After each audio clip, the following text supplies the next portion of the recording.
Bonjour, c'est Mathilde, la ludothécaire. Je vous retrouve aujourd'hui pour une sélection pour les enfants de 8-9 ans.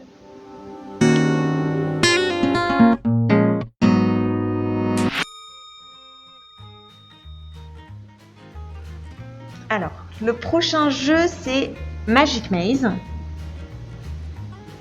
qui est un jeu également coopératif. Donc, on joue tous ensemble. On incarne une magicienne, un barbare, un elfe et un nain qui se voient contraints d'aller dérober au Magic Maze, qui est le centre commercial ici. Ils doivent dérober l'équipement nécessaire pour leur prochaine aventure. Donc ils se mettent d'accord pour commettre leur larcin simultanément avant de détaler vers les sorties.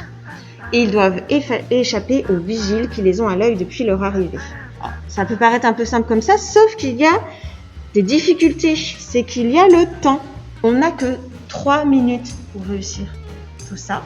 Et difficulté supplémentaire, les joueurs n'ont pas le droit de parler pendant la partie. Donc en fait, chaque joueur a en début de partie une carte qui lui indique quel type de déplacement il peut réaliser. Donc par exemple, ce joueur-là peut déplacer n'importe quel pion sur le côté. Ce joueur-là peut déplacer dans ce sens-là et prendre un ascenseur.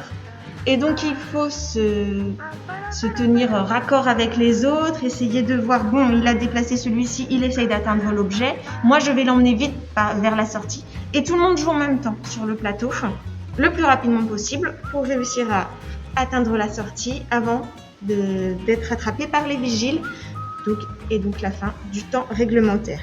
Et donc ça se joue sous forme de scénario. Là, on est sur le scénario 1, qui est celui débutant pour découvrir un peu comment ça fonctionne. Et ici, on a tous les scénarios disponibles. Donc ça se complexifie au fur et à mesure de la maîtrise du jeu.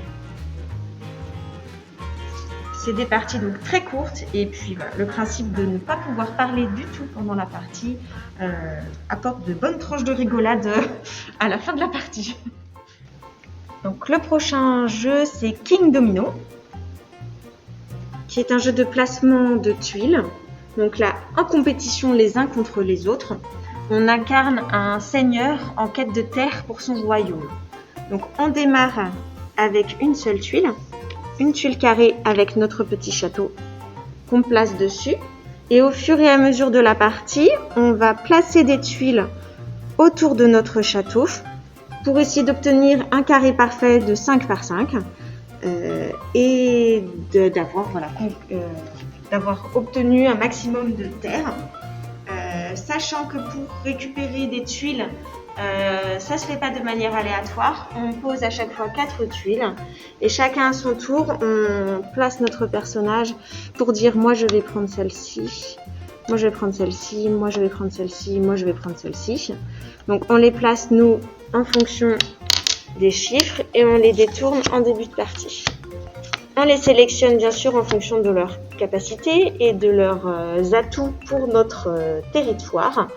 Donc par exemple, si je joue le personnage jaune, moi celle-ci va m'intéresser parce que le but du jeu pour rapporter des points à son royaume, c'est d'associer les types de terre. Donc on a des prairies, on a la grotte, on a la forêt. Et donc quand j'associe 2 tuiles, c'est comme ça que se comptabilisent les points. À la fin de la partie, quand il n'y a plus de tuiles disponibles, on comptabilise les points justement grâce à ces terres et à leurs couleurs et leurs points. On a des petites couronnes qui nous indiquent le nombre de points qui permettent de multiplier les tuiles et leurs valeurs.